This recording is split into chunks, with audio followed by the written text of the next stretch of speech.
menjelaskan tentang metode P-section.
Ini algoritma untuk penelitian. Pertama adalah menentukan sistem persamaan non-linear atau maksudnya fungsi yang tadi itu, misalnya x pangkat 3 dan x 2, kan?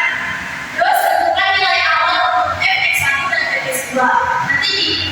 Nanti kan ada interval nih. Di interval itu, ya kan ada interval. Nanti dijelasin ya contoh soal. Biar saya bacain dulu ini. Terus yang ketiga, mencari pembuktian bahwa fungsi tersebut mempunyai akar atau tidak dengan ketentuan fx1 dikali fx2 kurang dari 6 yang saya jelaskan itu. Terus yang ketiga adalah masukkan toleransi errornya. Ini bisa bermacam-macam, misalnya kayak contoh yang dikasih kalau kemarin itu 0,61 kan. Terus yang kelima, menghitung nilai xr atau nilai titik tengahnya dengan rumus xr sama dengan x1 plus x2 per 2. Selanjutnya kita akan menghitung nilai fxr atau nilai xr itu dimasukkan ke fungsi yang tadi, nilai fxr. Selanjutnya kita akan mengenalnya di halaman 67, yaitu kita akan mengecek perbandingan antara nilai fxr dengan nilai toleransi errornya. Maksudnya kan tadi di algoritma kanan itu kita udah nemuin nilai fxr-nya kan. Nah, kita akan mengecek nilai fxr-nya itu mendekati nilai toleransi errornya atau enggak. Kalau misalnya dia mendekati dengan nilai toleransi errornya, berarti dia akan berhenti di sana. Dia nggak akan naik lagi gitu. Ya. Terus selanjutnya kita akan menghitung nilai fx1-nya. Yang pertama, jika fx1 dikali fx2 kurang dari 0, maka x2 sama dengan xr. Maksudnya kalau misalnya kita udah nemu interval baru nih, terus kita cari titik tengah. Saya di ini kan dimulai dari kelas 1. Kita udah nemu titik tengahnya, kita udah nemu nilai fxr-nya. Selanjutnya kita akan cari nilai fx1 dikali fx2 kurang dari 0. Misalnya ada terbukti kalau ini kurang dari 0, fx1 kali fx2-nya itu kurang dari 0 dari interval baru itu kan. Maka nilai x2-nya itu akan diganti dengan nilai x1 tadi. Paham? Iya. Terus yang kedua, jika fx1 dikali fxr itu lebih dari 0, maka x1 sama dengan xr. Itu maksudnya kalau misalnya udah terbukti kalau fx1 dikali fxr kurang dari 0 itu, maka nilai x1 tadi itu dia diganti dengan nilai xr. Nah, kalau misalnya dia udah ini, maka iterasi selanjutnya dapat dilakukan kalau dia terbukti dia mendekati nilai toleransi errornya. Nah, selanjutnya akan dibukti lagi kalau jika fx1 dikali fx2 itu lebih besar daripada 0, maka tidak ada akar pada interval x1 x2. Berarti iterasinya akan berhenti di sini. Mulai dari CLC ini kan fungsinya untuk membersihkan common window. Terus yang kedua sin X ini untuk mendefinisikan fungsi X. Terus F input ini fungsinya untuk memasukkan fungsi fx-nya yang akan menjadi soal. Terus X input yang ini x1, x2 ini adalah untuk menginput nilai intervalnya. Terus F sub ini berfungsi untuk mensubstitusi fungsi f ke dua titik, yaitu titik x1 dan x2-nya. Terus yang this ini tuh untuk menghitung nilai F1-nya, untuk menghitung nilai F1 dan F2. F1-nya kan X1, X2-nya itu nanti. Terus yang if F1 kali F2 kurang dari 0 itu untuk ini itu untuk mengecek apakah F1 kali F2-nya itu kurang dari 0 apa tidak. Kalau dia kurang dari 0 berarti dia mempunyai akar. Nah, yang input toleransi kesalahan gitu untuk memasukkan toleransi kesalahannya, misalnya 10 pangkat min 4 atau 0,0001. Selanjutnya yang while ini kan untuk perulangannya. Nah, sedangkan yang if iterasi ke yang ini, yang bagian nomor 15 ini fungsinya untuk memberikan nomor untuk iterasi, menampilkan nomor iterasinya.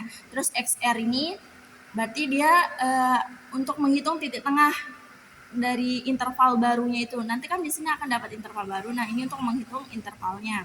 Terus FR sub FR-nya, FXR itu untuk mencari nilai FXR-nya dari hasil nilai XR ini. Nah, yang bagian sini sampai sini itu untuk membuat grafiknya, grafik yang akan muncul. Sekarang kita coba run.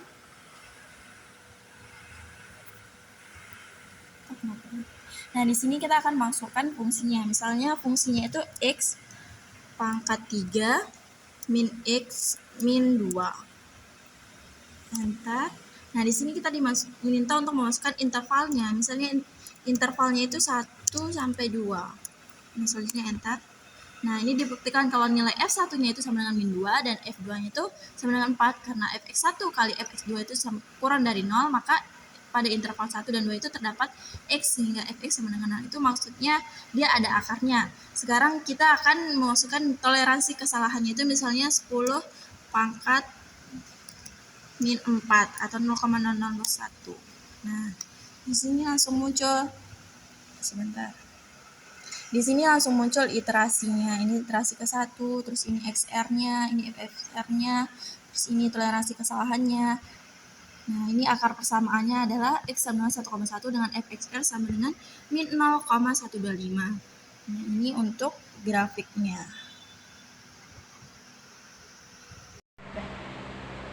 Di sini sudah ada contoh soal, diberikan fungsi fx sama dengan x pangkat 3 min x min 2 dengan interval 1 dan 2 dan toleransi kesalahannya itu 0,001.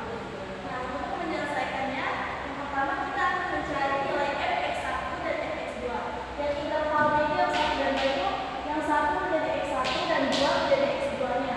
Kita pertama mencari nilai fx1 dulu dengan cara memasukkan nilai x1 ke fungsi yang ini. Jadinya 1 pangkat 3 min 1 min 2 itu hasilnya min 2. Jadi kita ketemukan bahwa f1 itu nilainya min 2.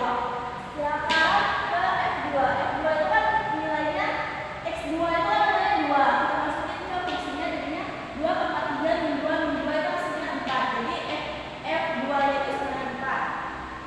Selanjutnya kita akan membuktikan apakah fx1 dikali fx2 itu punya akar atau enggak, intervalnya ini punya akar atau enggak.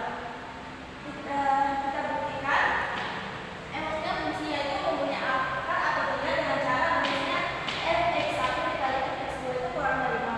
Fx1 kan min 2 kali 4 itu kan sama dengan min 8, kurang dari 0 kan, jadi sudah terbukti kalau itu mempunyai akar.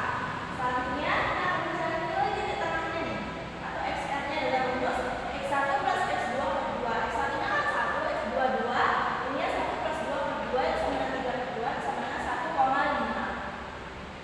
Baik, 1,5. Selanjutnya kalau sudah ketemu nilai titik tengahnya atau nilai XR-nya, kita akan mencari nilai FXR-nya dengan cara memasukkan nilai XR-nya ini ke fungsi yang ini. Jadinya 1,5 pangkat 3 min 1,5 min 2 itu hasilnya 3,375 min 1,5 min 2 sama dengan 1,875 min 2 sama dengan min 0,125. Nah, untuk kan syarat kalau misalnya ada akar itu terhentinya itu kalau misalnya nilai